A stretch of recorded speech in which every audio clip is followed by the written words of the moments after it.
Hi friends, കത്തിരിക്ക chutney ഉണ്ടാക്കുന്നത് എങ്ങനെയെന്ന് നോക്കാം. ഇതിനാവശ്യമായ കത്തിരിക്ക എടുത്തിട്ടുണ്ട്. നമുക്ക് ചെത്തി വൃത്തിയാക്കി കഴുകി എടുത്ത് വയ്ക്കുക. ഇനി ഇതിലേക്ക് ആവശ്യമായ വെളുത്തുള്ളി, ഇഞ്ചി, കരിയേപ്പില, സവാള, പുളി ഇതെല്ലാം എടുത്ത് വെച്ചിട്ടുണ്ട്. ഇനി നമുക്കിത് ഫ്രൈ ചെയ്തെടുക്കാം. ലേശം എണ്ണ ഒഴിച്ച് ഫ്രൈ ചെയ്തെടുക്കുക. മറിച്ചും എടുക്കുക.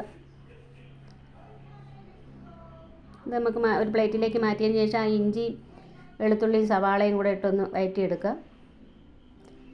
ലേശം കരിവേപ്പിലയും കൂടെ ഇടാം. ഇതിലേക്ക് ആവശ്യമായ 1/4 ടീസ്പൂൺ മുളക് പൊടി ഇടാം. ലേശം കായപ്പൊടിയും കൂടെ ഇടാം. ആ പുളിയും കൂടെ അതിലോട്ടിടാം. എല്ലാം കൂടെ ഒന്ന് പച്ചമണം കളഞ്ഞെടുക്കുക. ഇത് ഫ്രൈ ചെയ്തെടുത്ത് ഇതിന് നമുക്ക് മിക്സിയിലെ ജാറിലേക്ക് ഇടാം. ലേശം ഉപ്പും കൂടെ ഇട്ട് നമുക്ക് നല്ലതുപോലെ അരച്ചെടുക്കുക. രുചികരമായ ചട്ടിനിയാണ്. നിങ്ങൾ ട്രൈ ചെയ്തിട്ട് അഭിപ്രായങ്ങൾ